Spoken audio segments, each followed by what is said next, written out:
Hey guys, welcome back to my channel Exam Addict. So today we are going to discuss about a new education policy 2020. This is the biggest good news and I'm going to give you a detailed analysis on this. This video is going to be presented by me, Swati Kanochia.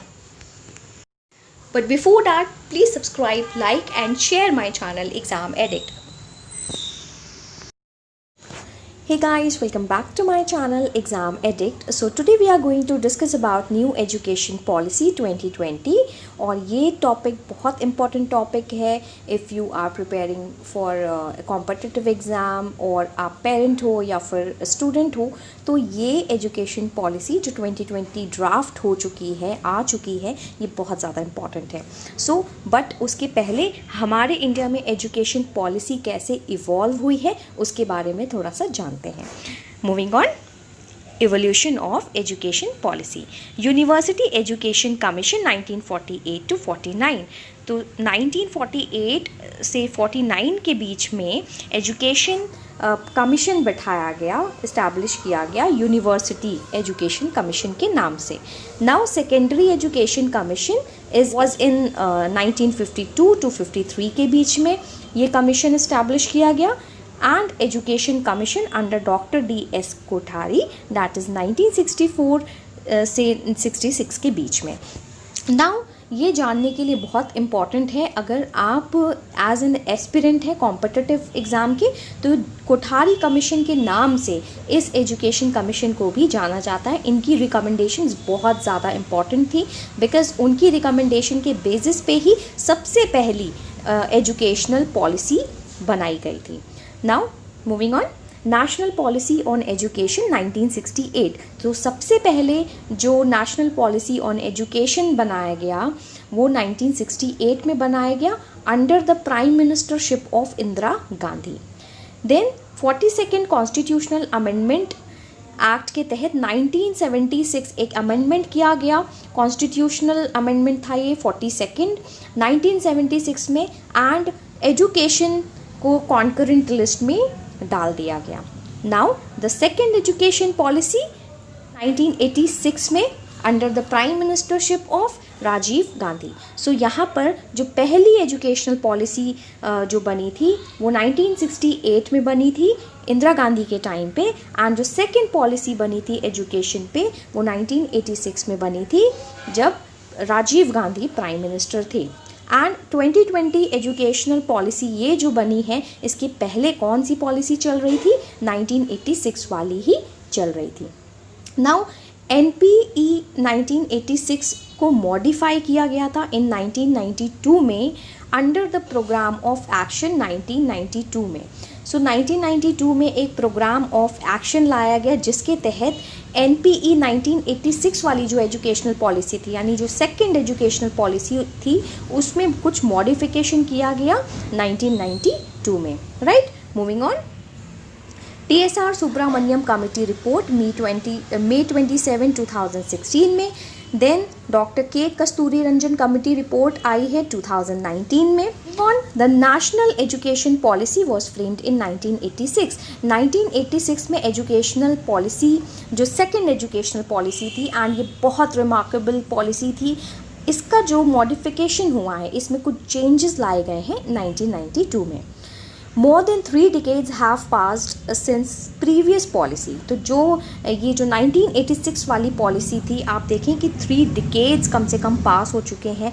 बहुत सारे significant इस दौरान बहुत सारे significant changes आए हैं हमारी country में, सोसाइटी में, हमारी इकोनॉमी में एंड एट लार्ज अगर देखें तो हमारे वर्ल्ड में भी इस हमारे जो विश्व में भी काफ़ी सारे चेंजेस आए हैं.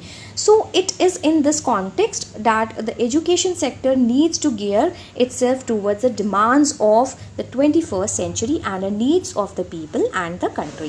So कहीं ना कहीं हमें ज़रूरत महसूस होने लग गई 21st century का डिमांड भी होने लग गया कि एजुकेशनल पॉलिसी जो है उसमें चेंजेस लाना चाहिए. एजुकेशनल सेक्टर में कुछ अच्छा होना चाहिए जिससे कि हमारी जो एजुकेशनल जो क्वालिटी है वो इम्प्रूव हो सके. और किसी भी कंट्री के लिए एजुकेशन बहुत इम्पॉर्टेंट सेक्टर है. अगर उसमें इन्वेस्ट करना बहुत इम्पॉर्टेंट हो जाता है अगर आपको कंट्री अपनी अच्छी चाहिए। बिकॉज़ यूथ जब डेवलप होंगे, यूथ जब एजुकेटेड होंगे और क्वालिटी एजुकेशन उनको मिलेगी तो ऑटोमेटिकली जो आपका कंट्री है, जो इंडिया है, वो उसकी जीडीपी, उसका इकोनॉमी ऑटोमेटिकली इम्प्रूव होगा, right. So quality, innovation and research will be the pillars on which India will become a knowledge superpower. Clearly a new education policy is needed. तो ये हुआ कि जो हमारा जो एजुकेशनल सेक्टर है उसमें क्वालिटी होना चाहिए, उसमें इनोवेशन, न्यू आइडियाज़ होने चाहिए।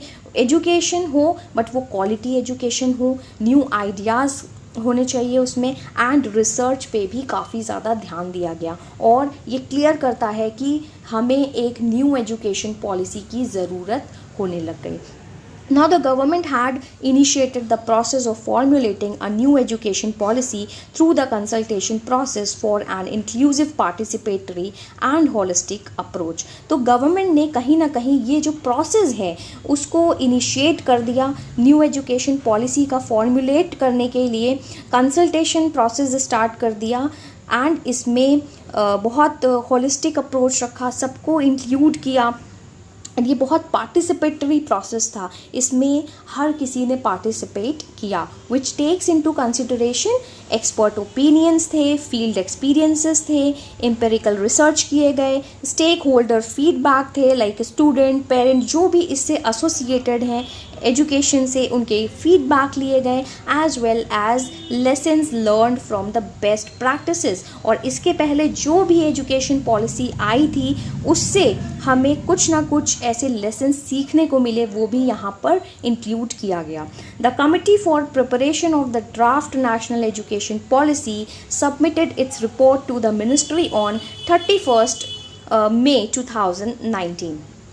So the draft National Education Policy 2019, DNEP 2019. So आप ये जो ड्राफ्ट बनाया गया, एक आप समझ सकते हैं कि जो नेशनल एजुकेशन पॉलिसी 2020 है उसको 2019 में ही ड्राफ्ट बना लिया गया था। ड्राफ्ट का मतलब हो गया ब्लूप्रिंट बना लिया गया था कि हमारी नेशनल एजुकेशन पॉलिसी कैसी होनी चाहिए। अगर आप इंटरेस्टेड हैं तो जस्ट आपको गूगल पे टाइप करना है ड्राफ्ट नेशनल एजुकेशन पॉलिसी 2019, आप डाउनलोड कर सकते हैं एंड आप उसको रीड कर सकते हैं। सो ये MHRD की वेबसाइट पे ऑलरेडी अपलोड किया गया था, अपलोडेड है। ओके, सो यहाँ पर कुछ व्यूज़ मांगे गए, कुछ सजेशंस मांगे गए, कमेंट्स मांगे गए of stakeholders including public also. तो ये इस पॉलिसी में पब्लिक को भी इंक्लूड किया गया था, सो डैट उनके सजेशंस हैं या व्यूज़ हैं उनके क्या न्यू एजुकेशन पॉलिसी को लेकर या कमेंट्स हैं, वो आराम से कर सकते हैं और उससे हम एनालाइज कर सकते हैं कि हमें क्या क्या चेंजेस चाहिए, क्या क्या रिक्वायरमेंट्स हैं, right. The draft NEP is based on the foundational pillars access, affordability, equity, quality and accountability. So ये जो ड्राफ्ट प्रिपेयर किया गया था 2019 में, ये इसका जो फाउंडेशन है, इसका जो फाउंडेशनल पिलर है वो access, affordability, equity, quality and accountability के बेसिस पे तैयार किया गया था कि सबको एक्सेस हो वो एजुकेशन, इक्विटी होनी चाहिए, क्वालिटी एजुकेशन होनी चाहिए, सारे के सारे लोग उसमें अकाउंटेबल हो एंड अफोर्डेबिलिटी भी हो, सारे के सारे लोग उसको अफोर्ड कर सकें, right. Moving on, post submission of draft report, states or UTs governments and Government of India ministries were invited to give their views and comments on draft education national education policy 2019 में। तो आप यहाँ पर देख रहे हैं कि 2019 वाला ये जो ड्राफ्ट है नेशनल एजुकेशन पॉलिसी पे, वहाँ पे जो एसोसिएटेड स्टेक होल्डर्स हैं या फिर स्टेट या यूटी टेरिटरी के जो गवर्नमेंट्स हैं या गवर्नमेंट ऑफ इंडिया की जो अलग अलग मिनिस्ट्रीज़ हैं, उनके जो मिनिस्टर्स हैं, उनसे भी comments and views and suggestions को मांगा गया था, सो डैट कि हम इसे बहुत अच्छे से इम्प्लीमेंट कर सकें। रिक्वायरमेंट जो भी चीज़ें ज़रूरत की हैं उसमें हम मॉडिफिकेशन कर सकें। A brief summary of the draft National Education Policy 2019 was circulated among various stakeholders. और जितने भी associated stakeholders थे, जितने भी लोग associated थे इस education से, उनको ये circulate कर दी गई ये draft, which was also translated in 22 languages. आप यहाँ पर देखें कि इस draft को, ये जो draft था National Education Policy वाला, इसको 22 languages में translate किया so that किसी को भी लैंग्वेज बैरियर ना हो, उनको पढ़ने में या समझने में प्रॉब्लम ना हो, एंड उसको मिनिस्ट्री की जो MHRD मिनिस्ट्री की वेबसाइट पे अपलोड कर दिया गया. Meetings with state education secretaries of school education and with state secretaries of higher and technical education was held. इसके अलावा जो कुछ मीटिंग्स रखी गई स्टेट एजुकेशन सेक्रेटरीज जो स्कूल एजुकेशन के हैं या फिर हायर एंड टेक्निकल एजुकेशन के स्टेट सेक्रेटरीज हैं, उनकी मीटिंग रखी गई. एंड एजुकेशन डायलॉग रखा गया with honourable MPs of Andhra Pradesh, Telangana, Tamil Nadu, Puducherry, Kerala, Karnataka and Odisha. Right, moving on, the special meeting of CAB on National Education Policy was held. So एक जो CAB है उसकी एक स्पेशल मीटिंग बैठाई गई ऑन नेशनल एजुकेशन पॉलिसी पे. In the meeting 26 education ministers, अलग अलग स्टेट के अलग अलग यूनियन टेरिटरीज़ के अलग अलग एजुकेशन मिनिस्टर्स थे. अराउंड 26 एजुकेशन मिनिस्टर्स ने पार्टिसिपेट किया, अपने अपने स्टेट को, अपनी अपनी यूनियन टेरिटरीज़ को रिप्रेजेंट किया. मेंबर्स थे केप के ऑटोनॉमस ऑर्गेनाइजेशन के हेड्स थे, वाइस चांसलर्स थे यूनिवर्सिटी के. सो इन सब ने मीटिंग अटेंड की with senior officials of central and state government. Around 2 lakh suggestions on the draft national education policy received from various stakeholders. So अलग अलग जो भी लोग जुड़े हुए हैं, जो अलग अलग various stakeholders हैं, उनसे around 2 lakh suggestions लिए गए on the draft national education policy पे. Right. Moving on, the Union Cabinet approved the new education policy NEP or NEP. One of the major decisions, the cabinet has renamed the Ministry of Human Resource and Development as the Ministry of Education. So ये बहुत ज़्यादा important है that कि union cabinet ने इस new education policy को approve कर दिया है. ये जो न्यू एजुकेशन पॉलिसी 2020 है NEP, इसको अप्रूव कर दिया है. एंड बहुत बड़ा एक डिसीजन लिया, एक बहुत मेजर डिसीजन लिया है डैट जो MHRD that is ministry of human resource and development को रीनेम कर दिया गया है. इसका नाम चेंज कर दिया गया है. अब MHRD का नाम हो गया है द मिनिस्ट्री ऑफ एजुकेशन. इसे अब मिनिस्ट्री ऑफ एजुकेशन के नाम से जाना जाएगा. नाउ ये जो कैबिनेट मीटिंग हुई थी न्यू एजुकेशन पॉलिसी पे, यहाँ पर चेयरमैन कौन थे? प्राइम मिनिस्टर हमारे Narendra Modi ji. Right, moving on, the decision of changing the name of the ministry was done as per the recommendations listed in the draft of new education policy. तो ये कोई ऐसे ही इसका नाम नहीं चेंज किया गया है MHRD का, बल्कि जो ड्राफ्ट था उसमें जो सजेशंस आए थे, उसमें जो रिकमेंडेशंस आए थे, ये एज पर रिकमेंडेशंस हैं. ये लिस्टेड है, उस ड्राफ्ट में लिस्टेड है. उन रिकमेंडेशंस के बेसिस पे ही MHRD का नाम चेंज कर दिया गया एंड मिनिस्ट्री ऑफ एजुकेशन रखा गया, which suggested it to bring the focus back on education and learning. जिससे कि ये पता चलता है कि एजुकेशन पे अब ज़्यादा फोकस किया जाएगा, अब लर्निंग पे ज़्यादा फोकस किया जाएगा. The new policy would also see an overhaul of the system in place in higher education. Now moving on, NEP 2020 क्या क्या चेंजेस हुए हैं चलिए देखते हैं. And excellent curricular and pedagogical framework for early childhood education for children up to age of 8 will be developed by NCERT in 2 parts, that is sub framework for 0 to 3 years and sub framework for 3 to 8 years. So जो भी एक curricular and pedagogical framework को थोड़ा सा modify किया गया है for ECCE, that is early childhood education for children, जो कि up to the age of 8 हैं, कम से कम 8 साल के अंदर के जितने भी बच्चे हैं वो ECCE के तहत ही उनका एजुकेशन होता है. तो उसमें एक बड़ा बदलाव किया गया है. जो कि NCERT ही डेवलप करेगा इन 2 पार्ट्स में, दैट इज़ 0 to 3 ईयर्स वाले जो बच्चे हैं उनका फ्रेमवर्क अलग होगा, एंड 3 to 8 ईयर्स वाले जो बच्चे हैं उनका फ्रेमवर्क अलग होगा, right. Now up to grade 3 pupil teacher ratio will be 30:1, and for socio-economically disadvantaged area 25:1। तो यहाँ पर आप देखेंगे कि ये जो रेशियो है, ये जो स्टूडेंट टीचर वाला जो रेशियो है, इसमें भी बदलाव किया गया है। 30:1 यानी कि 30 बच्चों पे, यानी 30 स्टूडेंट्स पे कम से कम एक टीचर रहेगी, एंड जो बहुत ज़्यादा सोशियो इकोनॉमिकली डिसएडवांटेज्ड एरिया है वहाँ पे 25 स्टूडेंट्स पे एक टीचर रहेगी। Now moving on, national repository of high quality content will be made available on teachers portal. So national repository of high quality content will be made available on national teachers portal. तो यहाँ पर आप देख रहे हैं कि एक national teacher portal भी बनाया जाएगा जिसमें कि high quality content उनको available कराया जाएगा, so that वो teaching and learning both कर सकें।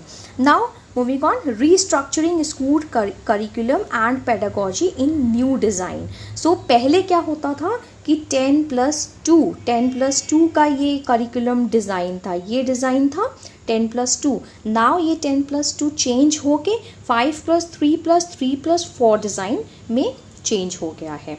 ये बहुत ज़्यादा इम्पॉर्टेंट है, ये बहुत ज़्यादा इम्पॉर्टेंट है, इसमें से बहुत सारे ऐसे क्वेश्चंस पूछे जा सकते हैं। नाउ ये क्या है ये समझने की कोशिश करते हैं, that is what is 5+3+3+4 design. Okay, now 3 to 8 years यानी 3 से 8 साल के जो बीच के बच्चे रहेंगे, 3 से 8 वाले जो बच्चे रहेंगे, फाउंडेशनल कोर्स होगा उनके लिए, राइट। 3 से 8 साल के बच्चों के लिए फाउंडेशनल कोर्स होगा जिसमें कि 3 साल उनका प्री स्कूल होगा, लाइक नर्सरी, KG, ये जो बहुत प्री स्कूल होते हैं, ओके।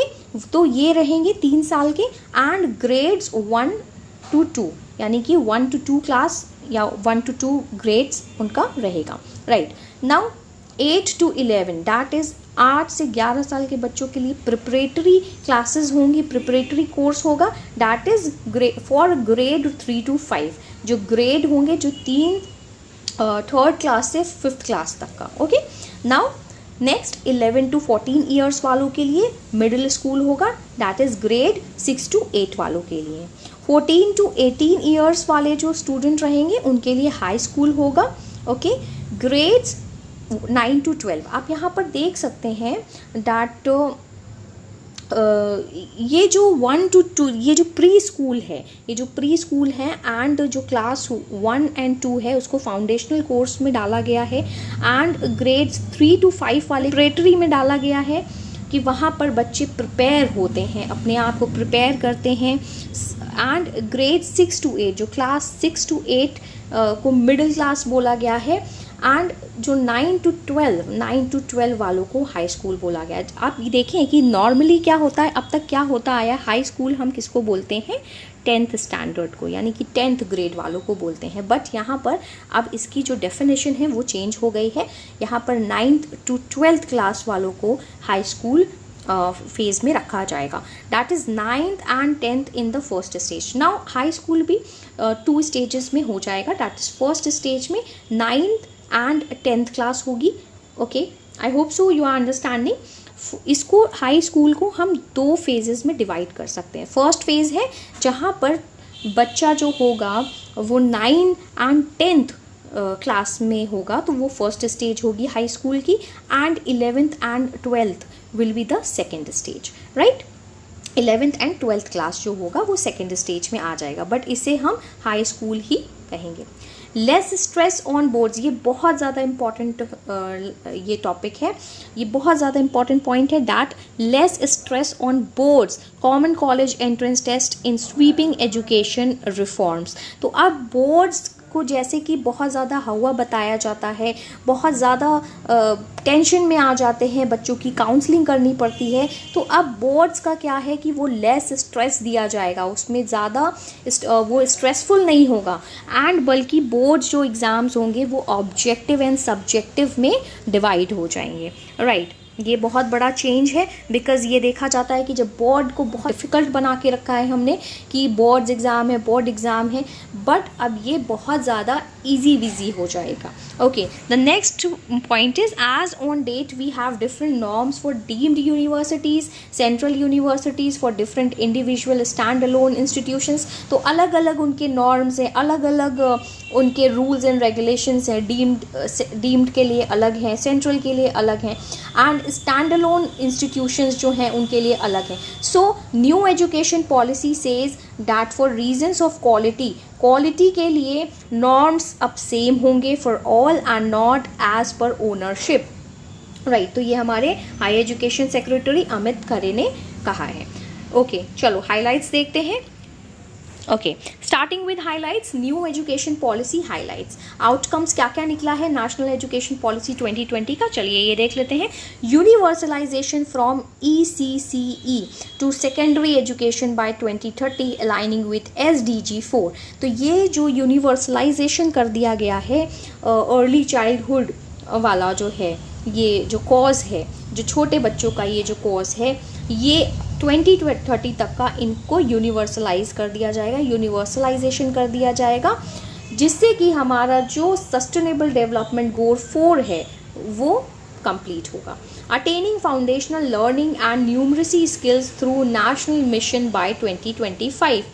अब यहाँ पर आप देखेंगे, नोटिस करें कि ये जो नेशनल एजुकेशन पॉलिसी है, यहाँ पर foundational learning and numeracy skills पे बहुत ध्यान दिया जाएगा, जिससे कि जो हमारा नेशनल मिशन है 2025 का वो कंप्लीट होगा।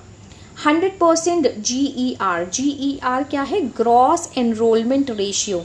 यहाँ पर 2030 तक का preschool to secondary level का हमें 100% ग्रॉस एनरोलमेंट रेशियो चाहिए, जिससे कि इस एजुकेशन पॉलिसी से ये 100% ग्रॉस एनरोलमेंट रेशियो वाला जो पॉइंट है ये कंप्लीट होगा।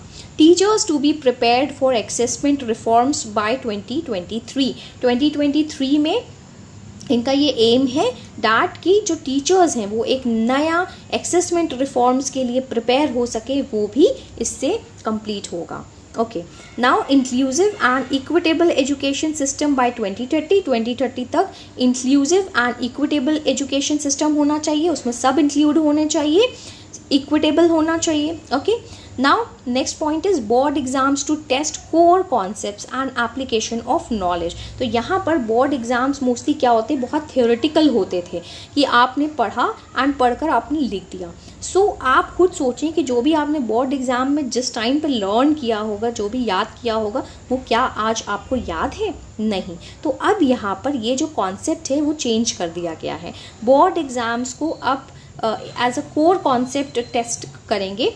सो जो कोर कॉन्सेप्ट का हो गया कि उनको कितना समझ में आया, उनको कॉन्सेप्ट कितना समझ में आया, कितना डेप्थ उनको समझ में आया है, सो वो टेस्ट होगा। एंड एप्लीकेशन ऑफ नॉलेज, तो उस नॉलेज को कैसे आपको अप्लाई करना है, उस कॉन्सेप्ट को टेस्ट करेंगे एंड उस नॉलेज को उसका कैसे एप्लीकेशन करना है। सो ये पूरा बोर्ड एग्ज़ाम का आपका कॉन्सेप्ट होगा। Every child will come out of school adapt in at least one school. तो अब ये ध्यान रखा जाएगा कि जब भी कोई एक बच्चा निकलता है स्कूल से तो एटलीस्ट उसको एक स्किल आनी ही चाहिए। ये आपकी नेशनल एजुकेशन पॉलिसी 2020 से कंप्लीट होगा। Common standards of learning in public and private schools. तो अब क्या होगा कि प्राइवेट स्कूल्स जो होते हैं उनका एंड पब्लिक स्कूल्स के बीच में बहुत ज़्यादा बड़ा डिफरेंस है। पब्लिक स्कूल जो होते हैं वहाँ पर जो लैंग्वेज यूज़ होती है वो बाइलिंगुअल होती है, या फिर रीजनल लैंग्वेजेस होती हैं वो यूज़ होती हैं। बट यहाँ पर प्राइवेट स्कूल्स आप देखें तो उनका जो मीडियम ऑफ इंस्ट्रक्शन होता है मोस्टली इंग्लिश होता है। तो यहाँ पर अब ये कॉमन कर दिया जाएगा, कॉमन स्टैंडर्ड्स ऑफ लर्निंग कर दिया जाएगा। ये आगे मैं आपको अभी डिफाइन करूँगी। Now major reforms in school education, school education में कौन कौन से बड़े बदलाव किए गए हैं वो देख लेते हैं हम। Board exams will be slow stakes and test actual knowledge instead of rote learning. तो हम क्या होता है, हमेशा जनरली बोर्ड एग्जाम्स में हम रोट लर्निंग करते हैं, याद करते हैं, थ्योरी याद करते हैं एंड लिख के आ जाते हैं। बट यहाँ पर अब बोर्ड एग्ज़ाम्स का कॉन्सेप्ट चेंज हो जाएगा। यहाँ पर बोर्ड एग्ज़ाम का जो एक बहुत ज़्यादा डिफ़िकल्ट बनाया जाता है स्टूडेंट के लिए, वो चेंज हो जाएगा, अब इजी हो जाएंगे। एंड जो एक्चुअल लर्निंग है, एक्चुअल नॉलेज उन्होंने क्या गेन की है उसको टेस्ट किया जाएगा instead of rote learning. Now mother tongue to be a medium of instruction till 5th class. तो 5th क्लास तक कम से कम 5th क्लास तक का जो भी मीडियम ऑफ इंस्ट्रक्शन होगा अब वो मदर टंग होगा, क्योंकि बहुत सारे ऐसे स्टूडेंट्स हैं जो कि अपनी मदर टंग में ही समझते हैं चीज़ों को बेहतर तरीके से। एंड जहाँ पर इंग्लिश यूज़ होती है यहाँ या फिर मदर टंग के अलावा कोई लैंग्वेज यूज़ हो रही है, वहाँ पर उनको प्रॉब्लम फेस करना पड़ता है, वो कॉन्सेप्ट उनको बहुत अच्छे से समझ में नहीं आता है। सो यहाँ पर ये एक बड़ा चेंज किया गया है डैट 5th ग्रेड तक का, कम से कम 5th ग्रेड तक का जो मीडियम ऑफ इंस्ट्रक्शन होगा, यानी उनकी मदर लैंग्वेज, ये जो मदर टंग है उसमें ही पढ़ाया जाएगा। Report cards will be comprehensive report on skills and capabilities instead of just marks and statements. तो जनरली क्या होता है कि हमारे जो रिपोर्ट कार्ड्स होते हैं उसमें हमारे मार्क्स दिए होते हैं एंड मार्क्स के बेसिस पे रिमार्क्स दिए होते हैं, स्टेटमेंट दिया होता है। सो अब क्या होगा कि जो रिपोर्ट कार्ड्स होंगे वो बहुत कॉम्प्रहेंसिव रिपोर्ट कार्ड होगा, उसमें आपके मार्क्स भी होंगे एंड ऑल्सो स्किल्स जो भी आपने गेन किया है, कोई भी स्किल या आपके अंदर जो भी कैपेबिलिटी है वो भी वहाँ पर रिपोर्ट की होगी। ओके, वो भी वहाँ पर लिखी होगी। Now moving on, national mission to focus on basic literacy and basic numeracy. So एक बहुत ज़्यादा फोकस किया जाएगा जो basic literacy and basic numeracy पे। Major changes in the pedagogical structure of curriculum with no rigid separation between streams. तो कैसा होता था कि स्ट्रीम्स अलग अलग सेपरेट कर दिए जाते थे कि ये साइंस के स्टूडेंट है, ये आर्ट के स्टूडेंट है, ये कॉमर्स के स्टूडेंट है, बट यहाँ पर पेडागोजिकल स्ट्रक्चर को चेंज कर दिया गया है, जो एक बड़ा बदलाव है, मेजर चेंज है, जिससे कि अब कोई भी आप स्ट्रीम ले सकते हैं, जॉइंटली ले सकते हैं, कोई सेपरेशन नहीं होगा। All separations between vocational and academic and curricular and extra curricular will be also be removed. तो जो भी सेपरेशंस होते थे कि वोकेशनल कोर्सेज अलग हैं, एकेडमिक कोर्सेज अलग हैं, करिकुलर एंड एक्स्ट्रा करिकुलर अलग हैं, अब यहाँ पर सेपरेशन जो है उसको रिमूव कर दिया जाएगा। अब कोई भी स्टूडेंट है वो साइंस भी पढ़ सकता है, वो आर्ट भी पढ़ सकता है, वो जॉइंट ले सकता है, वो जॉइंट सब्जेक्ट ले सकता है एंड वोकेशनल ट्रेनिंग भी ले सकता है, सो दैट उसकी जो स्किल्स हैं वो एनहांस होंगी। Right, moving on, new national curriculum framework for ECE school teachers and adult education. तो एक नया करिकुलम फ्रेम किया जाएगा। बोर्ड एग्जामिनेशंस विल बी, ये मैंने ऑलरेडी आपको बता दिया, यहाँ पर उनकी नॉलेज कितनी है और उसको कैसे आप अपनी नॉलेज को अप्लाई कर सकते हैं, यहाँ पर उनका एप्लीकेशन देखा जाएगा कि उनको जो नॉलेज है उसको वो कैसे अप्लाई करते हैं। तो यहाँ पर बोर्ड एग्ज़ाम का भी कॉन्सेप्ट चेंज कर दिया गया है। ग्रेड 5 तक का मीडियम ऑफ इंस्ट्रक्शन उनकी मदर टंग में होगा, preferably till grade 8 and beyond in home language, mother tongue और रीजनल लैंग्वेज में होगा। ये भी बहुत बड़ा बदलाव है कि जो उनकी रीजनल लैंग्वेज है जिसमें वो बात कर सकते हैं, जिसमें वो कंफर्टेबल हैं, उसमें अब उनका मीडियम ऑफ इंस्ट्रक्शन होगा, उसमें वो उनकी स्टडीज़ कंप्लीट होंगी। 360 degree holistic progress card of a child. अब यहाँ पर जो रिमार्क दिया जाएगा, जो भी मार्क्स दिए जाएंगे वो एकेडमिक बेसिस पे नहीं होंगे, अब 360 डिग्री जाएगा, चाइल्ड को देखा जाएगा 360 डिग्री से कि उसके अंदर क्या क्या कैपेबिलिटीज़ है, उसके अंदर क्या क्या स्किल्स हैं, उसका एसेसमेंट होगा अच्छे से। एंड मार्क्स के अलावा, मार्क्स एंड रिमार्क के अलावा भी यहाँ पर उसकी जो स्किल है, उसके अंदर जितनी कैपेबिलिटी है वो भी यहाँ पर उसके प्रोग्रेस कार्ड में दिया होगा। Tracking student progress for achieving learning outcomes. So यहाँ पर स्टूडेंट का कितना प्रोग्रेस हो रहा है वो भी ट्रैक होगा, उसका लर्निंग आउटकम कितना अचीव हो रहा है, वो कितना लर्न कर रहा है जिससे कि उसका आउटकम निकल कर आ रहा है, उसका लर्निंग आउटकम भी उसको भी प्रोग्रेस किया जाएगा, उसको भी ट्रैक किया जाएगा। नाउ नेशनल असेसमेंट सेंटर बनाया जाएगा, दैट इज परब, जिससे कि असेसमेंट हो सकता है।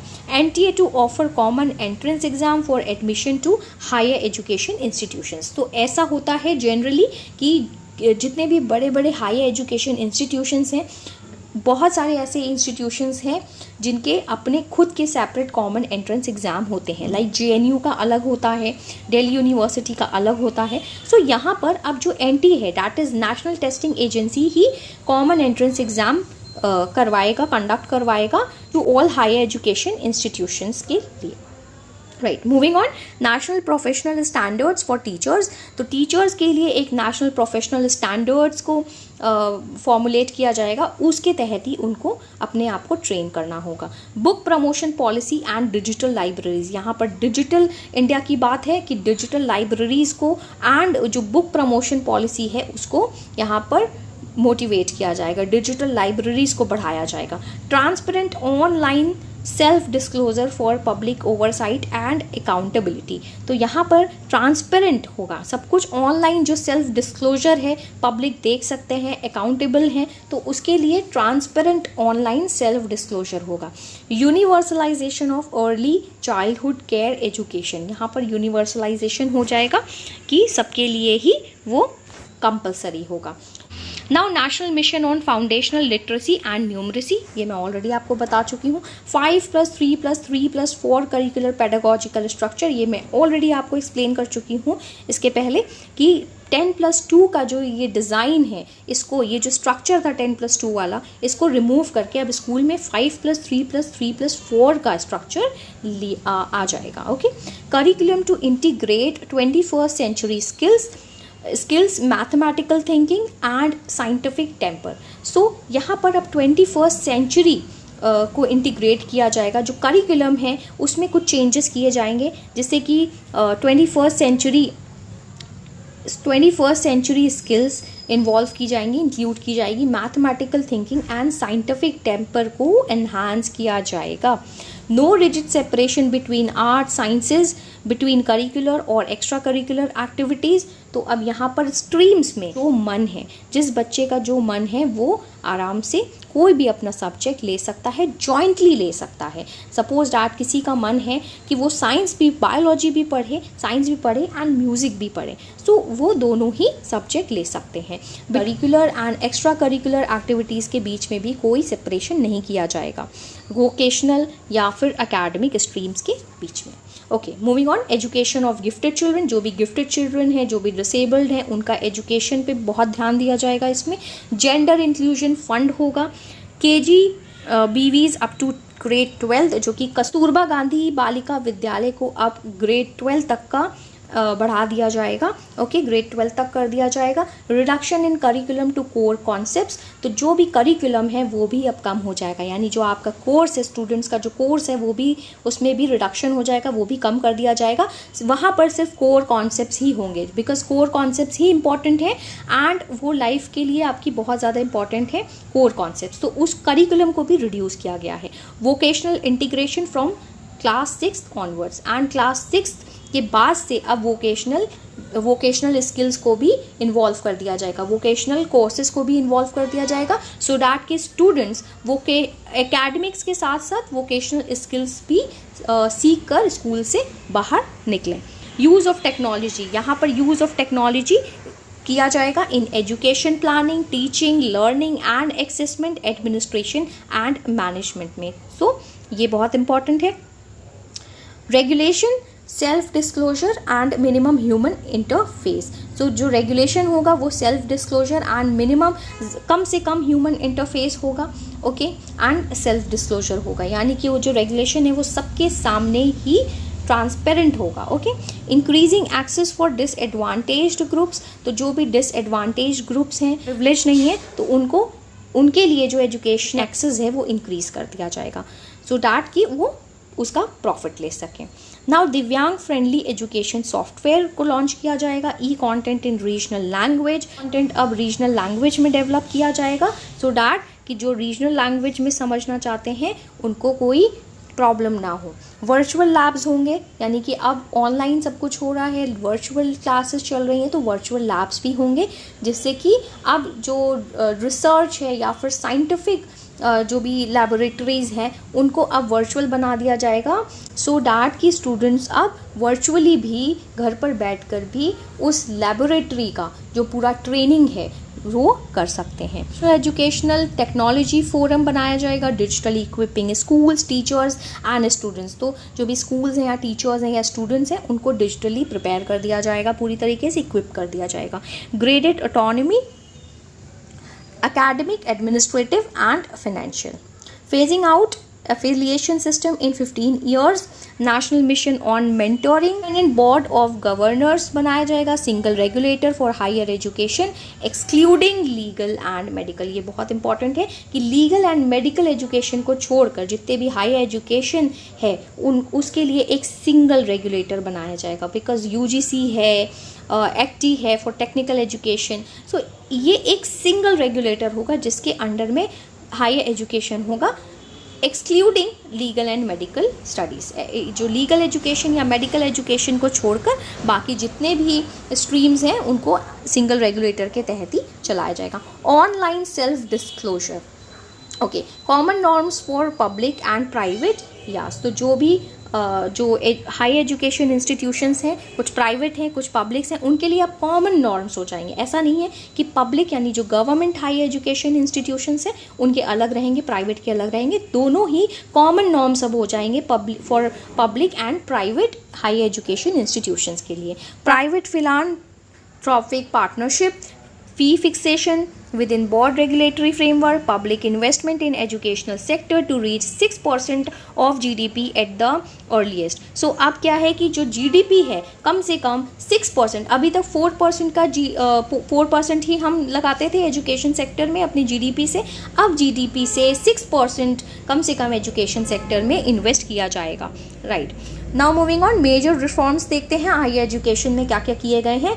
50% gross enrolment ratio by 2035 gross enrolment ratio कम से कम 50% हो जाएगा।